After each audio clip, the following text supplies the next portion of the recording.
coming up on this edition of Southwest TV News.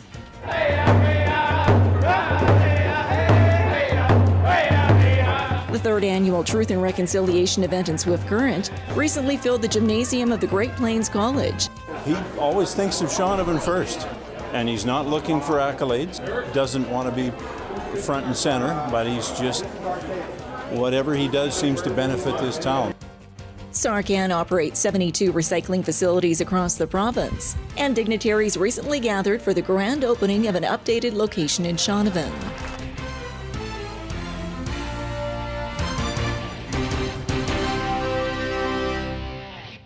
Thanks for joining us here today.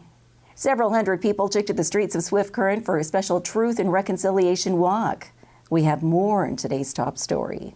Each year, numerous cases of missing and murdered Indigenous women and girls are under investigation across Canada. And organizations, such as the Truth and Reconciliation Committee and the Southwest Multicultural Association, are working together to bring this issue and the history of residential schools into the public eye.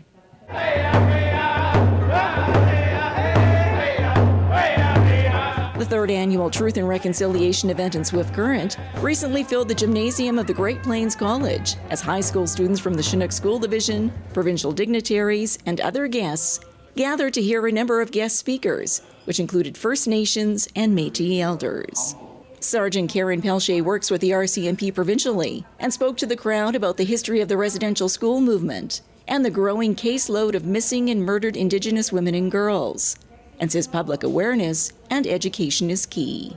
We all have to work together, and in this whole area of truth and reconciliation, the RCMP has to recognize the truths that people are speaking about, and that before you can move on to doing the reconciliation, that's very important. That's coming from an Indigenous perspective, and the RCMP has listened to that. So again, that's moving towards that area. And when it comes to missing and murdered Indigenous women and girls, we have to recognize those truths as well and move forward with the families and friends of missing and murdered Indigenous women and girls and Two-Spirited, so we can work cooperatively and find our loved ones. The crowd also heard from Darlene Okemaysim-Sicotte, a First Nation knowledge keeper and co-chair of the grassroots organization Women Walking Together.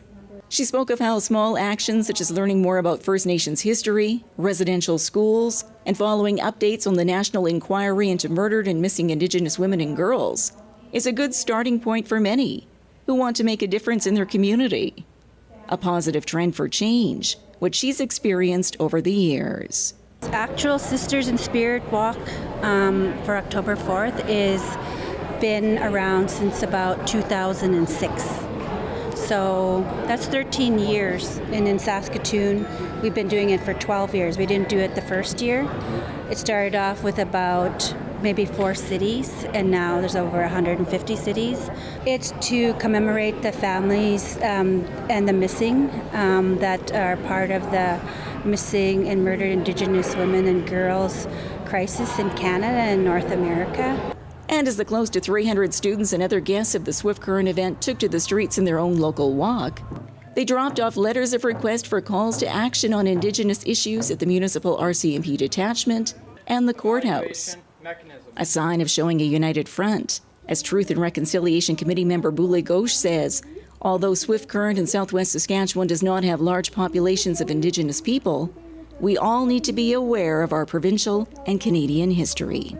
About 4 or 5 years ago, what happened is there was a survey, and in that survey, 30% of the people in the prairie provinces, that's Manitoba, Saskatchewan, and Alberta, said they'd never heard of residential schools.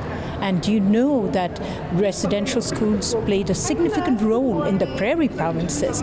So that made us think we need to do something to create awareness. Our primary objective is let's talk about it, let's make people aware. And people will take it and give meaning to the whole idea of truth and reconciliation as they see fit. Public awareness events on truth and reconciliation are held regularly across the country, with the Swift Current event hosted each spring by a number of local organizations.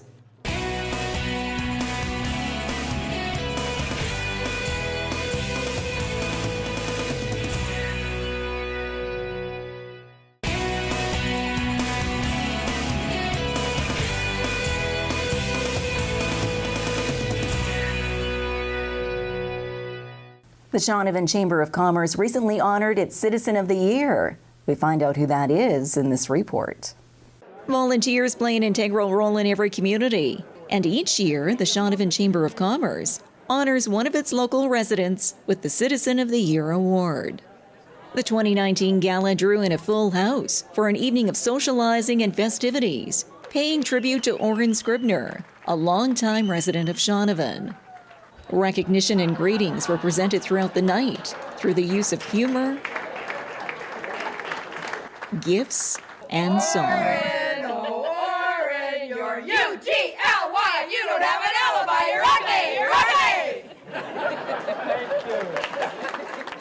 Oren, who was born and raised in Shaunavon, has called the community home over the years, while being involved in various aspects of volunteering and economic development projects. From Cypress Agro-Energy, Great Western Railway, to the Rock Creek Golf Club. Accomplishments which others have taken note of, and felt he was the ideal recipient for this year's award. He always thinks of Shaunavon first. And he's not looking for accolades. He doesn't want to be front and center, but he's just, whatever he does seems to benefit this town. So we thought it was high time that he was recognized for that. If there's some obstacles in the way, he finds a way to get around them. And he's been doing that just in the last couple of months on a couple of things that I'm aware of that related to the golf course. And it was at the point when we closed last year, would we even be able to open this year, eh?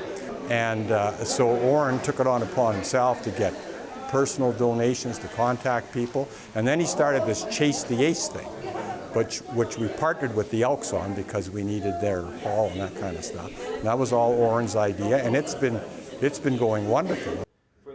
A recognition which Oren was humbled by, as his mother, Jean, also received the award in 2007. She was kind of my role model, and so I know what she's thinking right now. So it means quite a bit to me. Oh, she'd be very proud. Way to go, son. Yeah, we've had a discussion like this before. Oren goes on to add that he doesn't consider himself a leader, but a volunteer, and is always happy to get involved with various causes in the community. And Shaunavon is a community which takes pride in its local residents, and why he's proud to call it home. I don't know why more people don't do this, because it does bring out some pride. I guess there's a stigma about thanking people that do things. And I think we got over that a long time ago, and people accept it. And, you either accept it or you don't. And I think as the people in this town that do volunteer and do things understand what this is about. The Shaunavon Citizen of the Year Award is an important event to shine the spotlight on local residents while building a sense of community pride. Shaunavon's at a stage where we want all the amenities, but we can't afford to pay for them all. We need the volunteers, right? We all got to get together, work together, and create the community. And I think this is a great way of honoring the citizens that are volunteers. Like other people will hopefully see Oren and say, I want to be that guy. I think it'd be pretty cool to be that guy one day, or be honored by the Citizen of the Year. So, I'm going to get involved. The Shaunavon Chamber of Commerce Citizen of the Year Award has been presented since 1998. The last floats were just leaving as the first floats were coming back. It's awesome! Awesome! It's huge! A new and improved SARCAN facility is now open in Shaunavon, and dignitaries recently gathered for a ribbon-cutting ceremony. SARCAN operates 72 recycling facilities across the province, and dignitaries recently gathered for the grand opening of an updated location in Shaunavon. The new and improved recycling site is now in the former SLGA building, offering 3 times the workspace and enhanced services for customers, such as the drop-and-go program. A timely expansion for SARCAN, as recycling continues to be in high demand in Shaunavon. Pretty amazing. You'd think, Shaunavon is a smaller community, but the residents recycle close to 2 million containers annually, which is putting back into the local economy close to $200,000. over the course of the 31 years that the Shaunavon Depot's been operational here, I believe close to 39 million containers have been recycled. And again, that's putting roughly $4 million back into the local economy. So you think in terms of dollars that are spent locally, the job creation, all of the spin-offs from that, it's really quite phenomenal. Not to mention the literally millions and millions of containers diverted, thousands and thousands of tons of electronics, which have both precious materials that are valuable and also some toxic substances, so you don't want that in your landfill, as well as household paint. And with SARCAN's purchase of the lot and the building for its expansion, the project shows a commitment to the community of Shaunavon and the Southwest. This is a significant investment in our community that's going to give lots of jobs for our community for many years to come, so we're very happy that SARCAN has chosen our community to do so. Just a great opportunity to do a little more of expansion and better facilities for our Ability Center and the SARCAN operation in Shaunavon. With the transition that's happened over the last little while, the changes in SAS Liquor and Gaming with the privatization, facilities have showed up in communities that are, depending their quality and stuff, that it's nice to see one that can be picked up and used for something and rather than sitting there vacant. Since 1988, over 160,000 customers of Shaunavon and area have helped SARCAN recycle 40 million cans and bottles, 3.5 tons of paint, and 15 tons of electronics. The SARCAN facility in Shaunavon has 3 full-time and 3 casual employees.